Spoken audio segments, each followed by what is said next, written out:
പട്ടാമ്പിയിൽ തുടർച്ചയായി ഉണ്ടാകുന്ന അപകടങ്ങളുടെ പശ്ചാത്തലത്തിലാണ് നടപടി. റോഡ് സുരക്ഷ ഒരുക്കുന്നതിന് സമർപ്പിച്ച 2 പദ്ധതികൾക്കാണ് പൊതുമരാമത്ത് വകുപ്പിന്റെ അംഗീകാരം ലഭിച്ചത്. ഇതോടെ പട്ടാമ്പി വളാഞ്ചേരി പാതയിൽ സംരക്ഷണ ഭിത്തി ഒരുങ്ങും. കൊപ്പം വളാഞ്ചേരി പാതയിൽ റോഡിന് വീതി കുറവിനും പരിഹാരം കാണും. ഒന്നാംതിപ്പടിയിൽ 45 ലക്ഷം രൂപ ചെലവഴിച്ചാണ് പദ്ധതി. കൊപ്പം വളാഞ്ചേരി റോഡിൽ വിവിധ ഭാഗങ്ങളിൽ സുരക്ഷിതത്വം ഒരുക്കുന്നതിന് വേണ്ടിയിട്ടുള്ള ആവശ്യങ്ങൾ നിരവധി തവണ ഉണ്ടായിട്ടുണ്ട്. അതിൻ്റെ ആദ്യഘട്ടം എന്നുള്ള നിലയ്ക്ക് നമ്മൾ പപ്പടപ്പടിക്ക് സൈഡ് കെട്ടി അത്യാവശ്യമായ ഡ്രെയിനേജ് അടക്കമുള്ള കാര്യങ്ങൾ ചെയ്തിരുന്നു.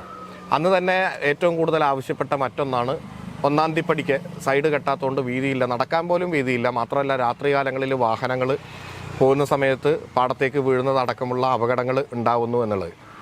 അപ്പോൾ അത് എസ്റ്റിമേറ്റ് എടുത്ത് നേരത്തെ കൊടുത്തിരുന്നു. 45 ലക്ഷം രൂപ ഇപ്പോൾ അതിൻ്റെ നിർമ്മാണത്തിന് വേണ്ടി സർക്കാർ അനുവദിച്ചു. പദ്ധതി പൂർത്തിയാകുന്നതോടെ പ്രദേശവാസികളുടെ ദീർഘനാളത്തെ ആവശ്യത്തിനാണ് പരിഹാരമാകുന്നത്. പട്ടാമ്പിയിലെ വിവിധ ഭാഗങ്ങളിൽ സുരക്ഷാ സംവിധാനങ്ങൾ ഒരുക്കാനും പദ്ധതിയുണ്ട്. ന്യൂസ് 18 പട്ടാമ്പി.